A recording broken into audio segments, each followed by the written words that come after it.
अस्सलाम वालेकुम स्टूडेंट्स, मुझे उम्मीद है कि आप सब खैरियत से होंगे। हम आज स्टडी करेंगे क्लासिफिकेशन ऑफ इन्फेक्शियस डिजीज़। ठीक है, जैसा कि हमने अपने पिछले लेक्चर में बात की थी कि इन्फेक्शियस डिजीज़ की किसे कहते हैं। ओके, और हमने फिर डिजीज़ का पढ़ा था कि डिजीज़ क्या होती हैं। फिर हमने स्टडी किया था कि साइंस और सिम्टम्स में क्या डिफरेंस है, और सिंड्रोम और क्या कहते हैं डायग्नोसिस में क्या डिफरेंस है। देन हमने स्टडी किया था इन्फेक्शियस डिजीज़ को on the basis of they behave, कि वो पॉपुलेशन में बिहेव कैसे करती है। इनमें हम स्टडी करे थे कम्युनिकेबल डिजीज़ और कॉन्टेजियस डिजीज़। ठीक है, अब हमारा एक रह गया था इसमें से non communicable disease. Non communicable disease ऐसी बीमारियां जो कि इन्फेक्शन के ज़रिए नहीं फैलती, इनके फैलने की वजह कोई और होती है। Non communicable disease are caused by microbes that normally reside the body and only occasionally produce disease। यहाँ पे डी की जगह आर आएगा। ओके, ऐसे माइक्रो ऑर्गेनिज्म जो कि हमारी बॉडी के अंदर रहते हैं बट वो मौके की तलाश में होते हैं कि वो कब बीमारी फैलाएं।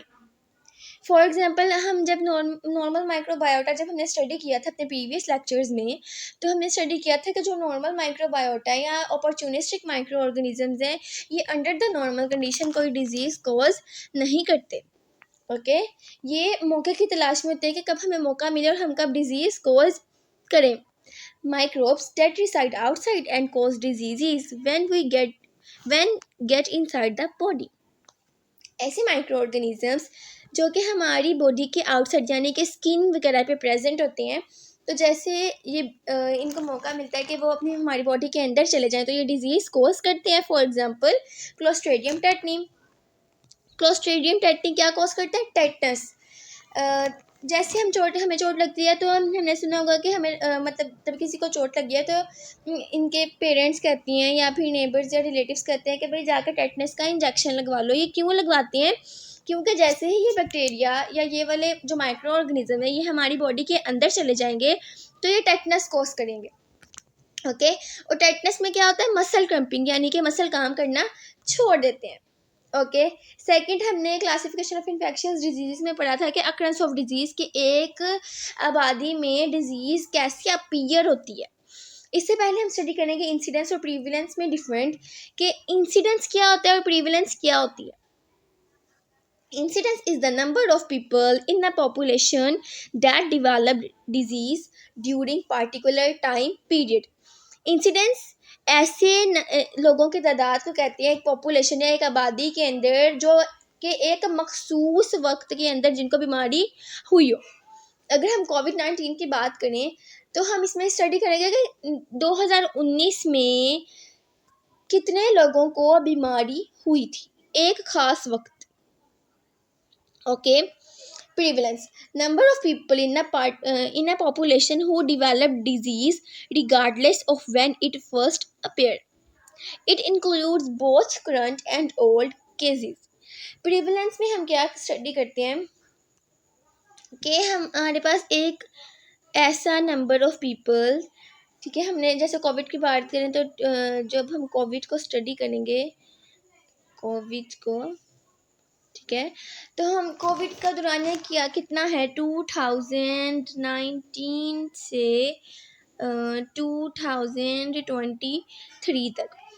अब जब हम इसमें पूरी मतलब 2019 से लेकर 2023 तक जितने भी जितने भी पेशेंट्स को या जितने भी लोगों को स्टडी करने के जिनको ये हुई है डिजीज़, तो इनको क्या कहेंगे? प्रीविलेंस। फॉर एग्जांपल 2019 में कितने लोगों को आप सपोज करें कि 2019 में हुई 100 लोगों को, और 2023 मतलब प्रेजेंट टाइम में कितने लोगों को ही, अभी अक्टूबर है तो अक्टूबर में समझ ली हम हुई 20 लोगों को, 20 लोगों को ये बीमारी। ठीक है, तो हम इनको टोटल करके पढ़ेंगे तो ये क्या होगी 120।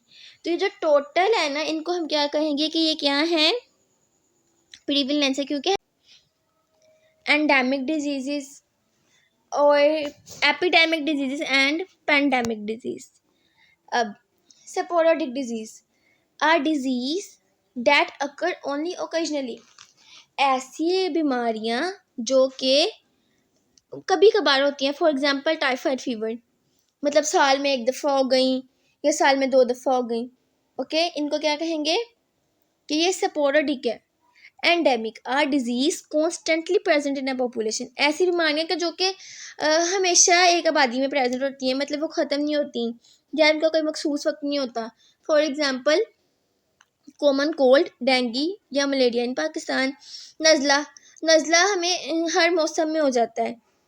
डेंगू फीवर, मलेरिया पाकिस्तान में। ओके, अब एपिडेमिक और पैंडेमिक में difference. If many people in a certain area acquire disease in a short period of time, अगर एक आबादी में बहुत ज़्यादा लोगों को एक बीमारी हो जाए, वो भी थोड़े से अरसे में, तो इनको क्या कहेंगे हम? Epidemic disease. For example influenza virus या AIDS. Pandemic an epidemic disease that occurs worldwide. हमने एपिडेमिक में क्या बात की थी कि ऐसी बीमारियां जो कि एक आबादी में हो, मतलब एक एरिया, एक इलाके, मखसूस इलाके में। लेकिन पैंडेमिक एपिडेमिक इतने, बट एपिडेमिक में एक सर्टन एरिया रिक्वायर्ड था, पैंडेमिक में एक सर्टन एरिया नहीं रिक्वायर्ड। पैंडेमिक में पूरी दुनिया, जैसे कोविड-19 हुआ था तो कितनी जल्दी से वो फैल गया था ना पूरी दुनिया में। इन्फ्लुएंजा वायरस और एड्स, ये भी इसकी एग्जाम्पल है। सेवियरिटी और ड्यूरेशन ऑफ डिजीजेस।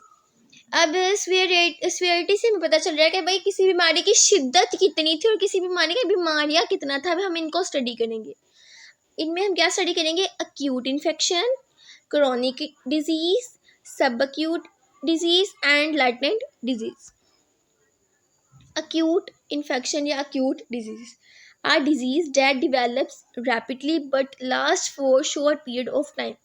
ऐसी बीमारियां का जो जल्दी से हो जाती हैं और थोड़े ही अरसे में ख़त्म हो जाती हैं। फॉर एग्जाम्पल इन्फ्लुएंजा, नज़ला ज़ुकाम जैसे कि हो जाता है हमें, तो वो जल्दी से हो जाते हैं ना, मतलब किसी ने छींका या किसी के वायरस हमारे अंदर चले गए तो हमें क्या हो जाएगा? नज़ला हो जाएगा, बट ये थोड़े ही अरसे में ठीक हो जाएगा। ठीक है, और ये कम खतरनाक होती हैं। अक्यूट कम खतरनाक होती हैं disease. Okay, chronic disease are disease that develop slowly but likely to continue और रीअकर फॉर लॉन्ग पीरियड। ऐसी बीमारियां जो कि हो तो जल्दी से, मतलब आराम से होती हैं। कब कैसे होती हैं? आराम से होती हैं, लेकिन लंबा अरसा रहती हैं, जैसे कि tuberculosis, TB, hepatitis B. Acute disease में हमने क्या पढ़ा था कि ऐसी बीमारियां जो कि कम खतरनाक होती हैं और जल्दी से हो जाती हैं और थोड़ी देर में ही ख़त्म हो जाती हैं। क्रोनिक में हमने क्या पढ़ा? जो आराम से होती हैं और थोड़े ज़्यादा अरसे के लिए रहती हैं। जो अक्यूट डिजीज़ होती हैं ये कम खतरनाक होती हैं, और जो क्रोनिक होती हैं ना ये ज़्यादा खतरनाक होती हैं। ये टाइमिंग गेनिंग होती हैं, इनको वक्त चाहिए होता है। देन सब अक्यूट डिजीज़ और latent disease. Subacute disease are disease that is intermediate between acute and chronic. ऐसी बीमारियां जो कि अक्यूट और क्रोनिक के दरमियान में है, तो हम क्या कहेंगे? सब अक्यूट डिजीज़। ऐसी बीमारियां जो कि अक्यूट और क्रोनिक के दरमियान में, इन्हें हम क्या कहेंगे? सब अक्यूट डिजीज़। ठीक है, और latent disease. Positive agent remain inactive for a time but then becomes active to produce the disease. ऐसे एजेंट्स जो कि इनएक्टिव, मतलब ऐसे पैथोजन या ऐसे माइक्रो ऑर्गेनिज्म जो इंसान की बॉडी के अंदर रहें, तो क्या करें? लंबा अर्सा हमारी बॉडी के अंदर रहें बट इनएक्टिव, डोरमेंट हो जाए। जैसे कि बियर विंटर डोरमेंसी में चला जाता है ना, वैसे ही इनएक्टिव रहें, लेकिन कुछ अर्से के बाद वो क्या हो जाए? एक्टिव हो जाए। तो इन्हें हम क्या कहेंगे? Latent diseases. इनकी एग्जांपल क्या है? Shingle diseases caused by varicella virus. Shingle diseases किसकी वजह से होते हैं? वायरसीला की वायरस की वजह से। कोल्ड सोर्स किसकी वजह से होता है? सिंप्लेक्स वायरस की वजह से। ओके दोस्तों, ये थी हमारी आज की वीडियो। आई होप आपको मेरी वीडियो पसंद आई होगी। मुझे अपनी दुआओं में याद रखिए। अल्लाह हाफिज़।